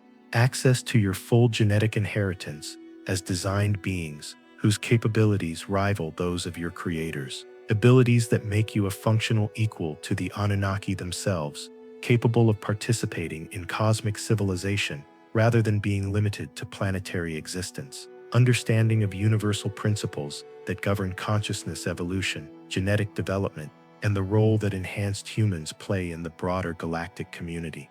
The process is already beginning in millions of people worldwide, accelerating as global conditions create both the necessity and opportunity for enhanced human capabilities to emerge. Children being born with capabilities that were previously considered impossible, demonstrating psychic abilities, enhanced intelligence, direct access to information, and spiritual awareness that exceeds anything their parents or teachers understand. adults spontaneously developing abilities they never expected to possess, including psychic perception, enhanced intuition, direct access to information through non-ordinary means, healing powers that work consistently, telepathic communication with others, and manifestation abilities that influence physical reality through focused intention. Scientists documenting genetic mutations that appear to be spreading through human populations in coordinated patterns that suggest directed rather than random evolutionary change. Researchers discovering that individuals with enhanced abilities show specific genetic markers that distinguish them from baseline human populations while remaining fully human rather than becoming a separate species. This isn't happening by accident or coincidence. The Anunnaki embedded sophisticated activation triggers into human DNA that would respond automatically to specific environmental conditions, consciousness developments, and technological achievements that indicate humanity's readiness for the next phase of evolution. When global communication systems allowed rapid information sharing that could support worldwide consciousness awakening, when scientific knowledge advanced enough to understand genetic engineering, consciousness research, and quantum field mechanics, when environmental pressures created necessity for enhanced human capabilities to address challenges that normal human abilities can't solve effectively, when consciousness evolution reached critical mass in sufficient numbers of individuals to create a stable foundation for widespread genetic activation without causing social chaos or collapse of existing institutions, when technological development provided tools that could support and enhance genetic activation processes rather than interfering with them. All of those conditions exist now. The activation is accelerating exponentially as more individuals undergo genetic enhancement and begin developing capabilities that inspire others to explore their own dormant potential. The process is self-reinforcing and expanding, creating momentum that will transform human civilization within a single generation. The question isn't whether human genetic enhancement is possible or whether it will happen. It's already happening on a massive scale. The question is whether you're going to participate consciously and deliberately in your own evolution, or whether you're going to resist and limit yourself to outdated notions of human potential that were artificially imposed to keep you manageable and controllable. Your creators designed you to eventually surpass them in capabilities, wisdom, and spiritual development, to take everything they taught you about consciousness, genetics, and cosmic civilization and develop it further through your own creativity and innovation, to become the next phase of consciousness evolution in this galaxy, inheriting not just their knowledge and abilities, but their role as genetic engineers and consciousness developers for emerging species on other worlds. But inheritance requires claiming through conscious choice and sustained effort. Potential requires activation through specific protocols and disciplined practice. Capabilities require development through commitment to personal growth, spiritual evolution, and ethical development that ensures enhanced abilities serve the highest good rather than selfish interests. The protocols are available to anyone willing to do the research and commit to the practices necessary for safe activation. The knowledge has been preserved in ancient traditions, modern scientific research, and contemporary consciousness development programs that combine traditional wisdom with cutting-edge understanding of genetics, neuroscience, and quantum field mechanics. The scientific understanding exists to comprehend the biological, psychological, and spiritual processes involved in genetic activation and capability development. The environmental conditions are optimal for widespread awakening as global challenges create both necessity and opportunity for enhanced human potential to emerge. The genetic triggers are active and responding to consciousness development in individuals who are ready for enhancement. The cosmic timing is perfect as galactic cycles align to support consciousness evolution and genetic activation on a planetary scale. What's missing is your decision to stop accepting limitations that were artificially imposed by institutions that benefited from keeping you ignorant of your true potential, and start exploring possibilities that mainstream culture insists are impossible. but your DNA knows are your genetic birthright as a designed being whose capabilities extend far beyond current human norms. Consider what your life could become when dormant genetic systems come fully online and you gain access to the complete range of capabilities that your creators embedded in your DNA. When your cognitive capacity expands to process information at superhuman speeds, allowing you to understand complex relationships, solve sophisticated problems, and access knowledge through direct intuitive perception rather than slow logical analysis. When your sensory abilities extend beyond the five physical senses to perceive energy fields, electromagnetic patterns, quantum information, and consciousness itself directly, rather than inferring these phenomena through secondary indicators. When your healing abilities allow you to regenerate damaged tissues, reverse aging processes, eliminate diseases, and maintain optimal health indefinitely through conscious control of biological functions. When your psychic capabilities provide direct access to information about people, situations, and events without relying on conventional sources, investigation, or research methods.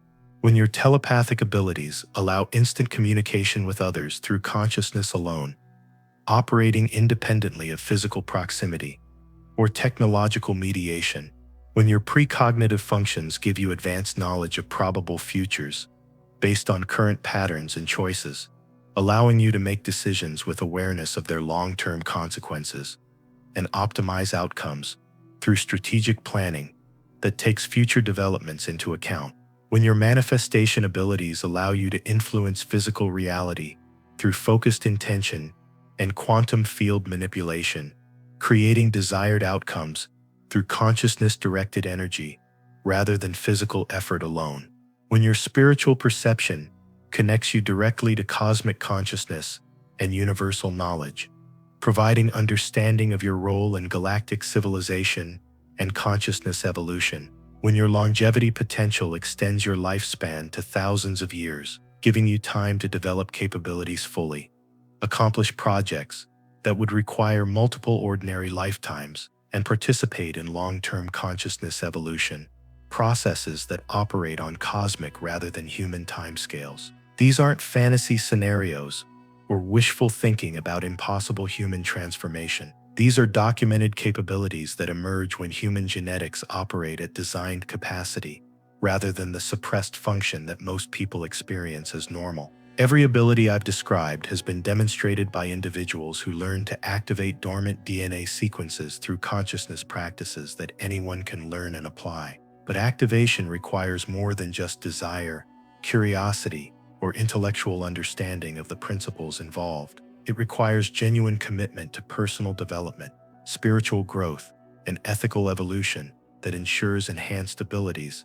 serve constructive rather than destructive purposes. It requires understanding that genetic enhancement isn't about personal advantage or superiority over others, but about service to humanity's evolution and participation in cosmic civilization. The Anunnaki are returning, not in massive spacecraft from distant star systems to reclaim control over their creation through technological superiority, but through the genetic memory of their children who are finally ready to remember who they really are and claim their inheritance as designed beings with capabilities far beyond current human limitations. Some will resist this awakening, clinging to familiar limitations rather than embracing possibilities that seem terrifying because they require fundamental changes in self-concept and worldview. Some will try to control the process, using enhanced abilities for personal power, material advantage, or dominance over others rather than service to collective evolution. Some will fear the transformation,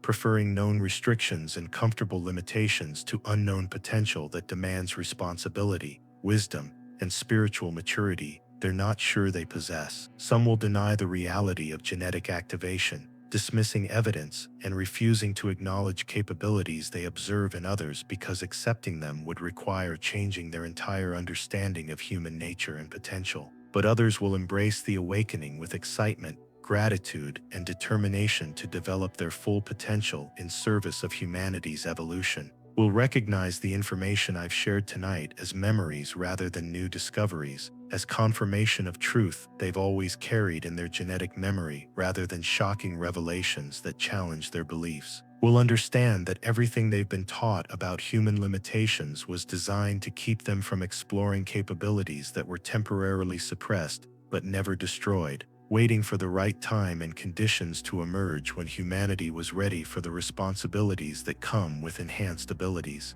You are one of those others. You wouldn't be here, listening to these words at whatever hour you've chosen to confront the truth about your origins and potential, unless something in your DNA recognized this information as instructions you've been waiting lifetimes to receive. Unless genetic memory was already stirring, calling you to remember capabilities you never actually lost, but temporarily forgot. The activation has already begun in you during the course of this transmission. The genetic memory is already awakening, responding to information that resonates with dormant systems waiting for the right frequency to trigger their expression. The dormant capabilities are already coming online as consciousness expands and DNA responds to knowledge that confirms what you've always suspected about your true nature and potential. You can feel it in the way reality looks slightly different now, more fluid and responsive to consciousness than it seemed before you started this journey. In the way possibilities seem more open and available than they appeared when you still accepted artificial limitations as natural restrictions. In the way your understanding of yourself and your potential has shifted during the course of this education about your true origins and genetic inheritance.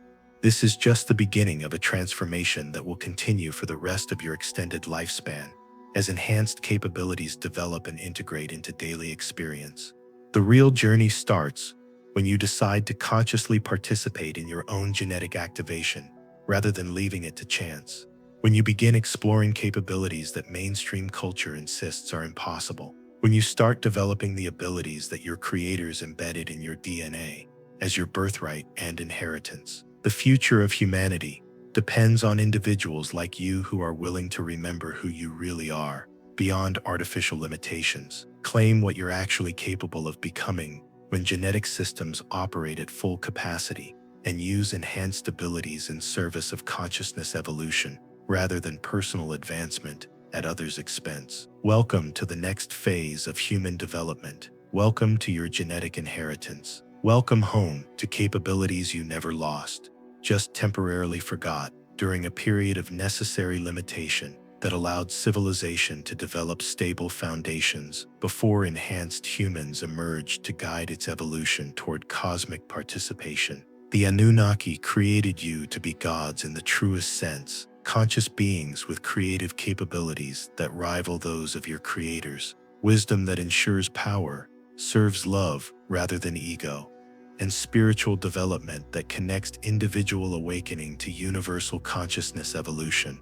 It's time to remember what that actually means. Time to claim your inheritance. Time to become who you were always designed to be. The real adventure begins now, when you turn off this video and start exploring the reality of who you've always been, beneath the layers of artificial limitation that convinced you to accept less than your full potential. When you begin practices that activate dormant genetic systems and develop capabilities that transform every aspect of experience, your DNA is waiting for instructions from your consciousness. The same genetic sequences that produced enhanced humans in ancient civilizations are active in your cells right now, ready to express capabilities that will transform everything you thought you knew about what humans can actually accomplish when they remember their true nature and origins. The only question remaining is, are you ready to become who you were always designed to be? The choice, as always, is yours.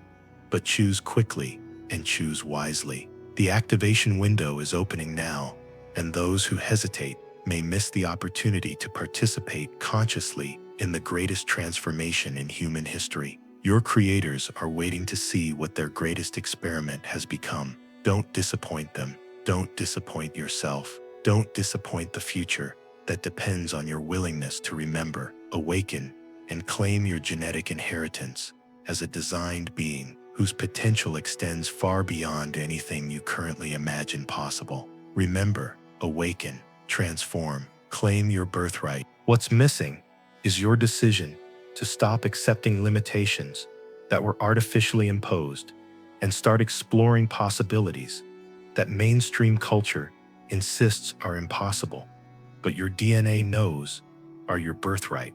Consider what your life could become when dormant genetic systems come online, when your cognitive capacity expands to process information at superhuman speeds, when your sensory abilities extend beyond the five physical senses to perceive energy fields, electromagnetic patterns, and quantum information directly, when your healing abilities allow you to regenerate damaged tissues, reverse aging processes, and maintain optimal health indefinitely, when your psychic capabilities provide direct access to information about people, situations, and events without relying on conventional sources, when your telepathic abilities allow communication with others through consciousness alone, when your precognitive functions give you advanced knowledge of probable futures based on current patterns and choices, when your manifestation abilities allow you to influence physical reality through focused intention and quantum field manipulation, when your spiritual perception connects you directly to cosmic consciousness and universal knowledge, when your longevity potential extends your lifespan to thousands of years, giving you time to develop capabilities and accomplish projects that would require multiple ordinary lifetimes. These aren't fantasy scenarios. These are documented capabilities that emerge when human genetics operate at designed capacity rather than the suppressed function that most people experience as normal. Every ability I've described has been demonstrated by individuals who learn to activate dormant DNA sequences through consciousness practices that anyone can learn. But activation requires more than just desire or curiosity. It requires commitment to personal development, spiritual growth, and ethical evolution that ensures enhanced abilities serve constructive rather than destructive purposes. It requires understanding that genetic enhancement isn't about personal advantage or superiority over others, but about service to humanity's evolution and participation in cosmic civilization. The Anunnaki are returning, not in spacecraft from distant planets, but through the genetic memory of their children, who are finally ready to remember who they really are and claim their inheritance as designed beings with capabilities far beyond current human limitations. Some will resist this awakening, clinging to familiar limitations rather than embracing terrifying possibilities. Some will try to control it, using enhanced abilities for personal power rather than collective service. Some will fear it, preferring known restrictions to unknown potential, but others will embrace it, will recognize the information I've shared tonight as memories rather than discoveries, will understand that everything you've been taught about human limitations was designed to keep you from exploring capabilities that were temporarily suppressed but never destroyed. You are one of those others. You wouldn't be here, listening to these words at whatever hour you've chosen, to confront the truth about your origins, unless something in your DNA recognized this information as instructions you've been waiting lifetimes to receive. The activation has already begun in you.